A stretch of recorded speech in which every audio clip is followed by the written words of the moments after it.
로마서 7장 21절부터 8장 2절까지 말씀입니다. 저와 여러분들이 한 절씩 교독하도록 하겠습니다. 21절입니다. 그러므로 내가 한 법을 깨달았노니 곧 선을 행하기 원하는 나에게 악이 함께 있는 것이로다. 내 속사람으로는 하나님의 법을 즐거워하되 내 지체 속에서 한 다른 법이 내 마음의 법과 싸워 내 지체 속에 있는 죄의 법으로 나를 사로잡는 것을 보는도다. 오라 나는 공고한 사람이로다. 이 사망의 몸에서 누가 나를 건져내랴. 우리 주 예수 그리스도로 말미암아 하나님께 감사하리로다. 그런즉 내 자신이 마음으로는 하나님의 법을, 육신으로는 죄의 법을 섬기노라. 그러므로 이제 내 그리스도 예수 안에 있는 자에게는 결코 정죄함이 없나니. 함께 읽습니다. 이는 그리스도 예수 안에 있는 생명의 성령의 법이 죄와 사망의 법에서 너를 해방하였습니다. 아멘. 네, 지난 한 주가 아니죠. 3일 동안, 그렇죠? 월, 화, 수, 오늘까지 3일 동안, 연료 떨어진 차처럼 살지 않으셨습니까? 두 분 대답하신 것 같습니다. 네, 지난주 주일을 제가 예배드리면서, 귀한 말씀 함께 나눴죠. 성령에 대해서 함께 이야기했습니다. 성령이 누구인가? 제가 이야기할 때 누군가가 성령에 대해서 여러분께 묻는다면 여러분들은 잘 설명하실 자신이 있으신가요? 성령에 대해서 우리가 많이 듣고 신앙생활에서 많이 사용하죠. 성령에 대해서 이야기하고 많이 듣기도 합니다. 하지만 평생을 신앙생활하면서도 성령이 누구인지 정확하게 설명할 수 있는 사람은 많지는 않은 것 같습니다. 많이 아는데 정확하게 설명한 게 쉽지는 또 않은 내용입니다. 한 달 전쯤인 것 같아요. 제가 그냥 지나가다가 보통 미용실을 다니시면 항상 다니시는 곳에 다니시죠. 그렇죠? 그날은 저도 그냥 지나가다가 그냥 마음 내키는 곳으로 미용실을 들어갔습니다. 뭐 한번 잘라보지 뭐까지 것 하고 들어갔습니다. 들어갔는데 그 미용실에 앉자마자 그 미용실 주인께서 그 미용사 분이 여러 가지 종교에 관심이 많으신 분인 것 같아요. 제 관상도 보시고 또 그러시더니 제 관상을 얼굴을 보시더니 남한테 대접받는 걸 별로 안 좋아하고 대접하기를 좋아하시죠? 그러시는 거예요. 그래서 제가 무슨 뜻인지 잘 모르겠는데 아무튼 신세 지는 걸 별로 안 좋아합니다. 제가 이렇게 대답했습니다. 뭐 하시는 분이세요? 물으시더라고요. 그래서 목사입니다. 그러니까 어쩐지라고 말씀하시더라고요. 그러면서 갑자기 머리를 자르시면서 집중은 다른 곳에 있으면서 머리를 자르시더라고요. 그래서 저한테 하시는 말씀이 성령이 뭐예요? 라고 대뜸 여쭤보는 거예요. 왜 물으세요? 그러니까 자기 아는 언니들이 교회를 다니는데 본인도 최근에 관심이 있어서 교회를 많이 다니려고 하고 성경책 필사도 하고 계신다고 하더라고요. 그러니까 교회 뭐 등록한 성도는 아닌데 필사도 하면서 관심이 있다고 하더라고요. 그래서 그 아는 언니분들이 교회 열심히 다니시는 집사님, 권사님이신데 그 본인이 필사하는 모습을 보시면서 그렇게 말씀하셨다는 거예요. 야, 너한테는 성령이 도우시나 보다. 그러니까 교회도 안 다니고 믿지도 않는데 이렇게 성경을 열심히 필사하는 거 보니까 성령이 도우시나 보다 라고 말씀을 했다고 하더라고요. 그래서 그 말이 계속 뇌리에 박혀 있었나 봐요. 그래서 저를 보더니 제가 목사라고 하니까 성령이 누구예요? 라고 묻더라고요. 순간 어디서부터 시작해야 될지 잘 몰랐습니다. 그래서 한 2시간쯤 시간 있으세요? 제가 이렇게 여쭤보고 대충 마무리했는데 우리가 평생을 신앙생활 하지만 성령이 누구인가요? 성령이 뭐예요? 라고 물어보면 명확하게 대답하는 것은 쉬운 일은 아닌 것 같습니다. 저희가 성령에 대해서 부분적인 이해들을 많이 갖고 있죠. 전체적인 이해보다는 토막토막 아는 지식들이 많이 있습니다. 예를 들어서 뭐 기적을 위한 하나의 도구로 저희가 성령을 생각하고 또 능력 행함을 위해서 존재하는 것으로 이해하기도 하고, 왜냐하면 제가 성령을 생각할 때 사도행전이 너무 저에게 크게 다가오다 보니까 초자연적인 현상에 대해서 우리가 많이 국한하고 있는 것 같아요. 성령에 대해서는 역사적으로 보면 성령이 굉장히 뜨거운 감자였습니다. 초대교회 때부터, 초대교부 때부터 심지어 현대 이르기까지 성령은 기독교에 있어서 항상 뜨거운 감자였습니다. 항상 이슈가 됐던 부분이었죠. 6세기에 저희가 예루살렘 공회가 제가 15장에 보듯이 있듯이 그러한 똑같은 기독교의 어떤 중요한 회의들이 여러 개가 있었는데 6세기의 톨레도 지역에서 있었던 회의 중에 안건이 그 회의의 가장 큰 안건이 성령에 관한 안건이었습니다. 그러니까 이단을 규정할 때 이 사람이 이단인지 아닌지를 규정할 때 하나의 안건 중에 하나가 성령이었습니다. 그러니까 성령의 인격성을 인정하냐 마느냐, 성령이 어디서부터 왔냐, 아버지 하나님께로 왔냐, 예수께로 왔냐 이런 것을 논쟁을 하면서 신학적인 정립을 했던 때가 있었습니다. 세월을 더 많이 거슬러 올라가서 18세기에 여러분이 한 번씩 들어볼 법한 이름들인데 조나단 에드워즈라는 사람을 들어보셨을 것 같습니다. 18세기에 북미 지역에 엄청난 대각성이 있었습니다. 즉 엄청난 부흥이 일어났어요. 그러니까 미국 전 지역을 강타하는 각성이었습니다. 회개의 물결이 일어나고 각 사람들이 눈물로 통곡하면서 하나님께 나아가고 회개하고 본인의 죄를 자백하고 이러한 각성이 있었던 시기가 18세기였는데 그때 핵심적인 인물이 2명이었는데 조나단 에드워즈, 3명이죠. 쉽게 말하면 조나단 에드워즈, 조지 휘필드라는 사람이 있었는데 한편으로 반대편에 있었던 사람이 찰스 핀니라는 사람이 있었습니다. 그러니까 찰스 핀니라는 사람과 조나단 에드워즈라는 사람이 동일한 18세기에 미국 대각성을 경험한 사람인데 이 두 사람의 신학적 차이의 가장 근본은 성령론에 있었습니다. 그러니까 조나단 에드워즈가 바라보는 성령과 찰스 핀니가 바라보는 성령의 차이는 극명했죠. 그러니까 찰스 핀니는 초자연적인 현상에 기적, 이사, 능력 행함, 어떤 신비적인 현상 이런 것들에만 집중한 반면 조나단 에드워즈는 내적 변화, 영성의 깨어짐 이런 것들에 더 많이 집중했었죠. 18세기에 그런 일이 있었고 20세기에도 동일한 일이 발생합니다. 20세기에 18세기에 제1차 각성운동이 일어났다면 20세기는 제2차 각성운동이 일어났습니다. 그러니까 그때에도 엄청난 부흥이 있었죠. 유럽과 미국을 강타한 부흥이었습니다. 근데 20세기의 유명한 신학자 중에 한 명인 마틴 로이드 존스 목사님이 계십니다. 영국 분이신데 이분의 신학이 굉장히 보수적인데 성령론에 있어서만큼은 굉장히 진보적이십니다. 그래서 그분이 항상 논쟁이 됐던 중심에 있었던 것은 성령론이었습니다. 오늘날도 똑같아요. 21세기에도 마찬가지입니다. 최근에 여러분들이 들어보셨을지 모르겠습니다. 20세기 후반에 신사도 운동, 토론토 블레싱 이런 운동이 있었습니다. 이런 운동에서 어떤 게 가장 이슈였냐면 목회자가 앞에 선 지도자가 안수를 하면 다 쓰러지고 어떤 사람들은 동물 울음소리를 낸다든지 아주 괴이한 웃음소리를 낸다든지 이빨이 갑자기 금리빨로 변한 현상이라든지 금가루가 뿌려진다든지 이런 것들을 성령의 역사라고 이야기하면서 그런 운동들을 펼쳐나간 신사도 운동, 보수단체에서는 이단적인 운동이라고 규정하는 그런 운동들이 있었습니다. 그것도 그들의 성령론에 기초하는 것이죠. 그러니까 성령은 굉장히 뜨거운 감자였습니다. 역사적으로 교회 안에서.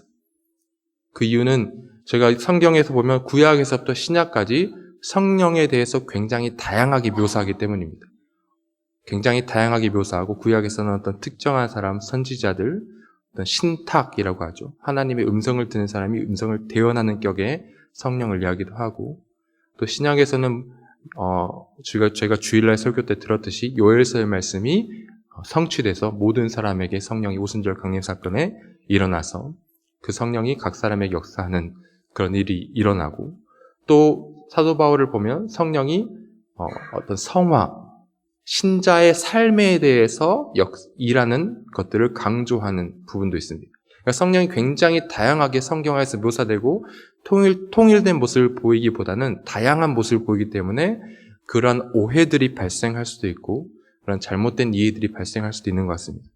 오늘 저희가 함께 본 말씀에서 특히 오늘은 제가 바울이 묘사하는 성령에 대해서 제가 함께 좀 보면서 특별히 로마서 7장, 8장에 기초해서 바울은 로마서에서 어떻게 성령을 이야기하고 있는지 그리고 그 성령이 우리에게 주는 의미는 무엇인지를 저희가 함께 보면 좋겠습니다. 그러니까 사도행전의 바울이 주인공 중에 한 명이라고 저희가 이야기하는데 이상하게 바울 서신을 보면 바울은 사도행전과 굉장히 다른 모습으로 성령을 묘사합니다. 사도행전에서는 어떤 하나님의 복음 전파의 다이내믹한 모습을 이야기하기 위해서 능력 행함이 중심이 되어 있는데, 바울은 실제로 바울이 쓴 서신에서는 그런 능력 행함은 전혀 드러나지 않아요. 바울은 성령에 대해서 이야기할 때 로마서, 갈라디아서를 보면 한 가지 관점에서 연결시키고 있는데 중요한 부분인데, 그것은 바로 자유 그리고 생명입니다. 오늘 저희가 설교 본문에 성령과 자유라고 나오는데, 바울이 성령을 이야기할 때 핵심 개념 중 하나가 자유 그리고 생명을 이야기합니다. 초자연적 현상보다. 특히 바울이 성령을 이야기하는 부분에서 대조되는 것이 있는데, 그것은 바로 육체, 죄, 율법, 사망, 이런 것들이 한편에 있고, 그와 반대되는 개념으로 성령, 의, 생명과 같은 개념들을 바울이 대조시켜서 이야기하고 있습니다. 오늘 본문에 함께 읽었던 본문에도 바울은 율법과 성령을 대조하고 있고 사망과 생명을 대조하면서 성령을 설명하고 있습니다. 로마서 8장 2절, 저희가 아주 잘 아는 말씀이죠. 8장 2절을 보면 이는 그리스도 안에 있는 생명의 성령의 법 한켠에 있죠. 그와 반대편에 있는 것은 죄와 사망의 법입니다. 즉 생명과 성령을 죄와 사망과 대조시켜서 이야기하고 있는 것이죠. 즉 여기에서 설명하는 성령은 바로 해방, 자유케 하는 것입니다. 어디로부터의 자유이죠? 죄와 사망으로부터의 자유인 것입니다. 즉 바울은 성령을 설명할 때 너희 안에 성령이 있느냐? 그렇다면 너희는 죄와 사망으로부터 해방된 자들이다 라고 이야기하는 것이죠. 이것이 중요한 이유는 이 죄와 사망으로부터의 자유가 우리가 이루어낼 수 있는 것이 아닙니다. 죄는 지배체계예요. 죄는 파워입니다. 능력이에요, 죄는. 죄로부터 자유로워지는 것은 우리 삶의 노력으로 되는 것이 아니에요. 우리가 실체적으로 경험하고 있지 않습니까? 아무리 선하게 살려고 노력하고 헌신하고 금식하고 부흥에 쫓아다니고 그런 삶을 우리가 매년 살고 매해 사는데, 여러분들의 실체적인 삶의 존재론적인 성찰 속에서 여러분들이 죄로부터 자유합니까? 저는 아직도 기억합니다. 제가 어렸을 때 고등학교 다닐 때 고등학교 수련회를 갔다 왔어요. 수련회 때 정말 눈물, 콧물 정말 흘리면서 제가 그렇게 회개의 기도를 한 적이 없었습니다. 제 인생 그 고등학생 17년 살아가면서. 근데 수련회 끝나고 집에 왔는데 벨을 눌렀는데 어머니가 늦게 나오셨어요. 벨을 5번 눌렀는데 어머니가 문을 열자마자 제가 어머니에게 버럭 소리를 질렀습니다. 왜 문을 늦게 열어? 수련회 때 눈물 콧물 다 빼고 왔는데, 그 차를 타고 집에 왔는데, 우리가 기도하고 금식하고 부흥회 다니고 갖가지 노력을 다했지만 우리 실체적인 경험으로 여러분들이 죄에서부터 자유하십니까? 죄로부터 자유는 우리의 노력으로 이루어질 수 있는 그런 수준이 아니에요. 왜냐하면 죄는 지배체계이기 때문입니다. 그러니까 내가 노력으로 극복할 수 있는 성취물이 아니라 나를 억압하고 지배하고 있는 능력이에요. 힘이에요. 로마서 5장, 저희가 함께 읽었던 7장, 8장 그 앞에 5장을 보면 바울이 이런 말을 하죠. 5장 17절에 한 사람의 범죄로 말미암아 사망이 그 한 사람을 통하여 무슨 노릇했다고 합니까? 왕노릇, 지배하는 거예요. 그리고 더욱 은혜와 의의 선물을 넘치게 받는 자들은 한 분 예수를 통하여 생명 안에서 무슨 노릇한다고요? 왕노릇해요. 그러니까 이것은 외부적인 지배 체계, 나를 지배하고 있는 체계가 변화하는 겁니다. 내가 노력해서 극복하는 게 아니라 나를 지배하고 있었던 존재가 바뀌는 거예요. 죄가 나를 지배하고 있었던 과거로부터 이제는 성령과 예수가 나를 지배하는 존재로 변화하는 겁니다. 이게 죄와 사망으로부터 자유예요. 내가 노력해서 자유롭게 되는 것이 아니라.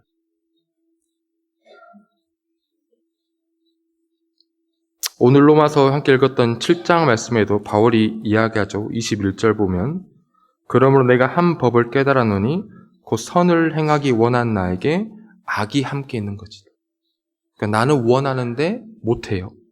내 속사람으로는 한 사람의 법을 즐거워하되 내 지체 속에서 한 다른 법이 내 마음의 법과 싸워 내 지체 속에 있는 죄의 법으로 나를 어떤다고요? 사로잡아 버린다고요. 나를 무릎 꿇게 만들어 버린 것입니다. 죄가 내 위에 군림하는 거예요. 즉 바울의 표현에 의하면 육신에 속한 자들, 즉 죄의 영향력 아래에서 죄의 굴레에 빠져 있는 자들은 죄 아래에 팔려 있기 때문에 그가 하는 모든 행동이 결국에는 죄의 열매라는 것입니다. 청교도의 왕자라고 불리고 또 행동하는 신학자라고 불리는 존 오웬이라는 학자가 있습니다. 개인적으로 굉장히 좋아하는 분이기도 한데 이분이 쓴 책이 한국어로도 많이 번역되었습니다. 특히 부흥과 개혁사 출판사에 보면 많이 번역되어 있는데 기회가 되시면 한번 읽어보시면 좋겠는데요. 신자 안에 내재하는 죄, 죄와 은혜의 지배, 죄 죽이기 이런 책들입니다. 근데 이분은 죄를 어떻게 규정하냐면 죄를 인간의 영혼 안에 있는 경향성으로 판단하고 정의를 합니다. 무슨 뜻이냐면 모멘텀이라는 거예요. 나를 계속 어떤 방향으로 끊임없이 나를 밀어내는 거예요. 경향성을 갖는 거예요. 내가 하고 싶지 않는데 계속 그 방향으로 나를 푸시하는 겁니다. 그래서 저쪽으로 갈 수밖에 없게 만드는 이게 죄라는 거예요. 내 마음에 죄의 좌소는 마음이라고 그분이 이야기합니다. 내 마음에 죄가 들어앉아 나를 어떠한 방향으로 끊임없이 밀어내는 경향성이 바로 죄라고 이야기합니다.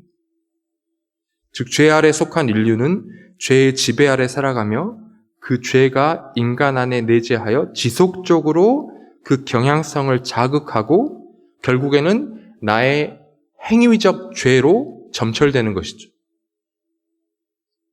즉 죄의 지배 아래 있는 인간은 표면적으로는 자유를 갖고 있는다 하더라도 내면적인 자유는 존재하지 않습니다. 결국에는 형벌로부터 자유하지 못한 것이에요. 그런 관점에서 바울이 율법의 저주를 이야기하죠. 여기서 말한 율법의 저주는 그 율법이 나쁘다라는 말이 아닙니다. 그러니까 우리가 바울을 생각할 때 마치 바울은 율법을 배격한 자, 유대교에서 개종한 자라고 제가 많이들 생각하는데 사실 바울은 율법을 대적하지 않습니다. 왜냐하면 오늘 제가 읽었던 7장 말씀에도 3번이나 바울이 율법은 선하다라고 이야기해요. 7장 12절을 보면 함께 제가 읽었던 본 말씀 조금 위로 올라가면 7장 12절에 보면 바울이 율법에 대한 정의입니다. 이로보건대 율법은 거룩하고 계명도 거룩하고 의로우며 선하다는 거예요. 7절에도 그렇게 이야기하죠. 그런즉 우리가 무슨 말을 하리요? 율법이 죄냐? 그럴 수 없느니라 라고 이야기해요. 그 14절에도 이야기하죠. 우리가 율법은 신령한 줄 알거니와 영적인 거다라고 이야기해요. 율법은. 그런데 문제는 뭐냐면 나는 육신에 속하여 죄 아래 팔려버렸다. 즉 죄의 지배력 아래에 있는 나에게는 율법을 이루어낼 만한 능력이 없는 거예요. 그렇기 때문에 율법을 행함으로 내가 의롭고 율법을 행함으로 내가 거룩하게 되기를 소망하는 자들의 결국에 발견하게 되는 것은 좌절밖에 없는 거예요. 왜냐하면 결코 이룰 수 없는 거기 때문에.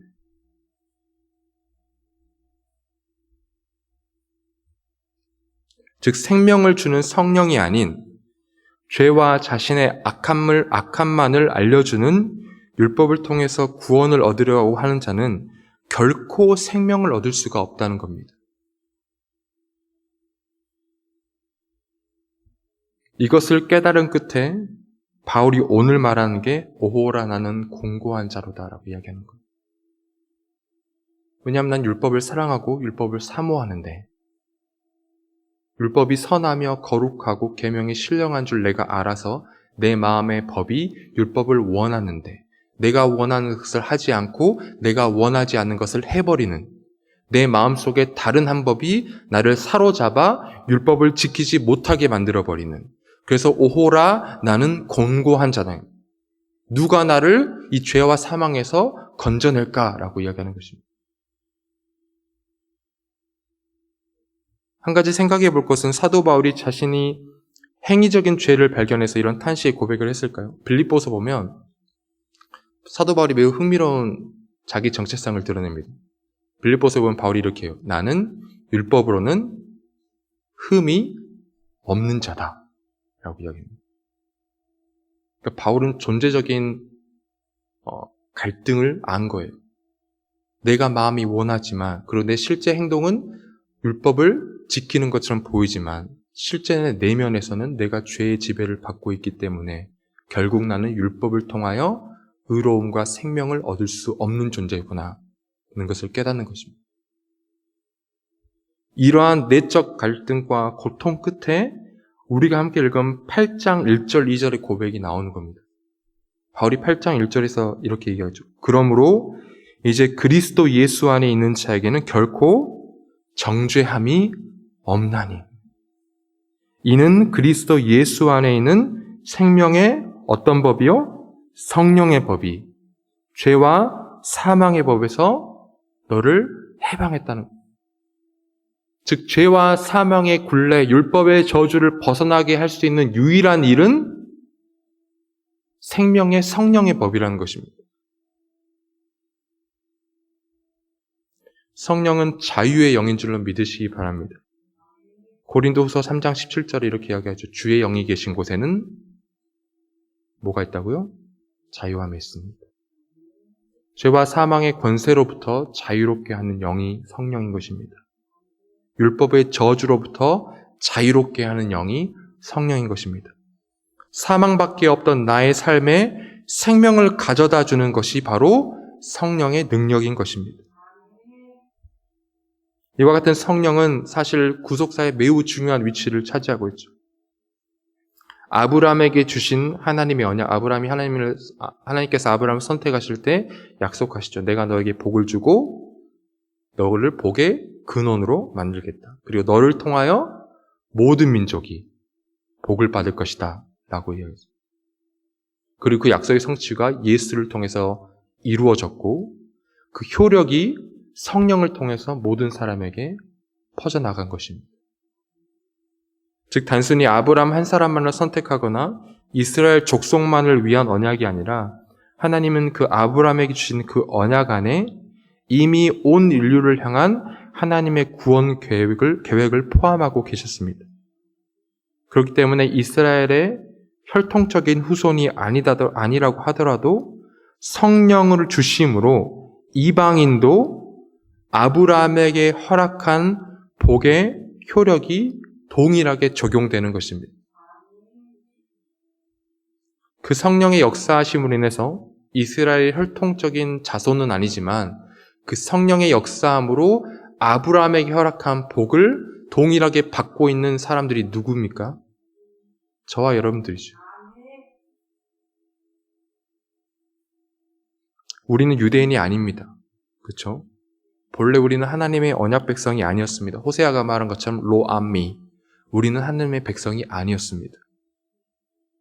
그런데 예수 그리스도의 대속적인 죽음으로 우리의 죄의 문제가 해결되고 이제는 율법의 요구를 이행함으로 스스로를 대속하는 것이 아니라 예수의 대속적 죽음을 믿음으로 성령 안에서 그리스도와의 연합을 통해 우리가 아브라함 언약의 수혜자가 되고 하나님의 백성이 된 것입니다. 그 믿음과 연합은 성령의 역사 안에서 가능한 것이죠. 고린도전서 12장 3절에 저희가 잘 아는 말씀이죠. 성령이 아니고서는 누구든지 예수를 주시라 할 수 없느니라. 믿음은 나의 결단이 아니라 믿음은 성령으로 말미암아 우리에게 주어진 것입니다.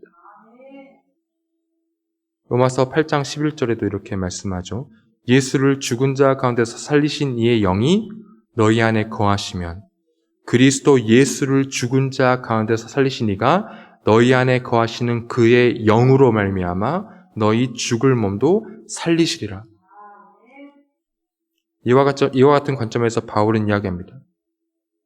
율법을 행함으로 우리는 생명을 얻는 것이 아니라 성령으로 말미암아 우리는 죄와 사망의 법에서 해방되어 의와 생명을 얻게 되는 것이라고 이야기합니다.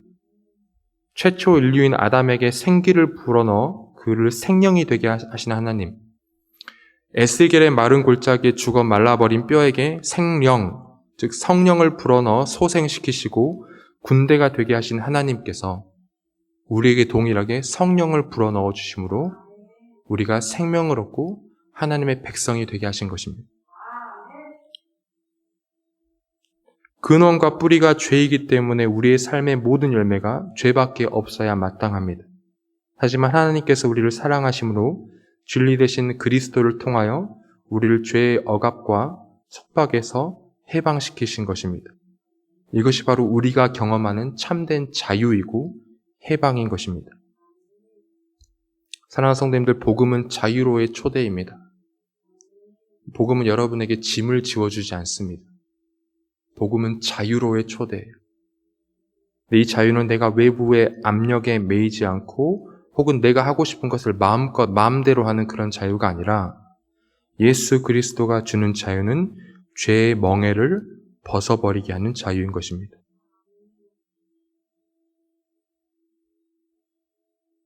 우리를 향한 구원의 계획을 이미 가지고 계셨던 하나님은 아브라함을 택하실 때부터 우리를 하나님의 계획 속에 포함하고 계셨습니다. 그리고 예수를 통하여 이루셨고 성령을 주심으로 우리가 동일하게 아브라함 자손과 동일한 하나님의 자녀라고 칭함받을 수 있게 된 것입니다. 그러니 사랑하는 성도님들, 여러분 안에 성령이 거하신다면 우린 더 이상 죄의 저주와 권세 아래 있지 않음을 믿으시기 바랍니다. 우리에게 세상의 그 어떠한 준법 정신도 줄 수 없는 완벽한 의가 있습니다. 그 의와 자유와 생명은 나로부터 출발하지 않습니다. 그것은 성령을 통하여서 우리에게 인치신 것이죠. 여러분 안에 성령이 계십니까? 여러분들은 예수를 주로 고백하고 계십니까? 여러분의 영혼이 진심으로 예수가 나의 구원자라고 고백하고 계십니까? 여러분의 삶이 하나님을 갈망하고 사랑하고 있으십니까? 그렇다면 죄로부터의 자유를 주신 하나님의 영이 우리 안에 거하신 줄 믿으시기 바랍니다. 그러니 우리는 기뻐할 수 있습니다. 성령 안에서 하나님이 주시는 완벽한 자유를 누리시기 바랍니다. 인간의 법과 전통은 결코 줄 수 없는 완벽한 자유를 성령 안에서 경험하는 삶을 사시는 저와 여러분 되기를 주의 이름으로 축복합니다.